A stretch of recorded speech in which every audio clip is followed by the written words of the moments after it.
Right against exploitation. Okay, so Article 23 to 24 abolish buying and selling of humans as well as all forms of forced labor. They also prohibit employing of children below the age of 14. So this basically says that no one is allowed to do forced labor. Okay, आप ऐसे नहीं कर सकते हैं कि आप humans का trade कर रहे हैं. Okay, you cannot sell a person और you cannot buy a person कि okay now I have purchased this person, now that person can be a slave at my home or a servant at my home. No, this is not allowed, since everyone is equal in front of law. So buying and selling of humans in any form is not allowed. आप किसी से forcefully labor का काम नहीं करवा सकते.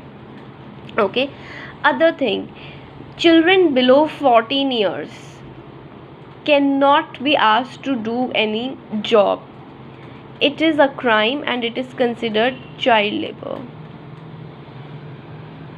Okay, आप बाल मजदूरी नहीं करा सकते according to Article 23 and 24 because our government has said, our constitution has said that that children from 6 to 14 years should go to school and should take formal education at least.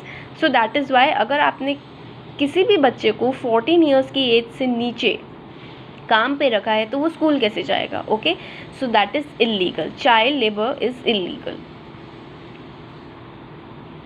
Talking about right to freedom of religion, your fourth fundamental right.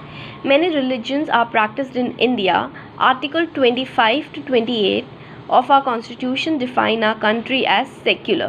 So we have already studied about and discussed about the concept of secularism. Okay, this implies that all religions are equal before the law. There is no state religion. All citizens of India have the freedom to practice and propagate his or her religion. So it says that India का अपना कोई official religion नहीं है. India does not promote any religion. That is why in India everybody or every religion is equal in front of our constitution. Also, every individual is free to practice or propagate their religion.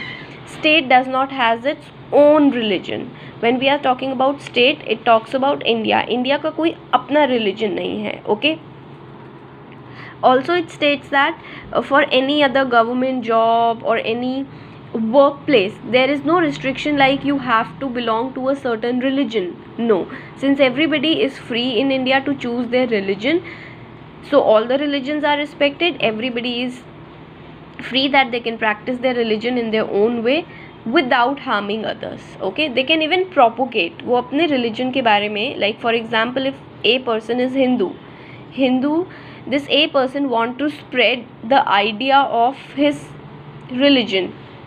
This person can spread the idea. वो दूसरों को aware करा सकते हैं, दूसरों को teach कर सकते हैं अपना रिलीजन, बट वो किसी को फोर्स नहीं कर सकते that you have to convert to Hinduism. Okay, you can propagate, you can spread your religion, but you cannot force someone to adopt your religion.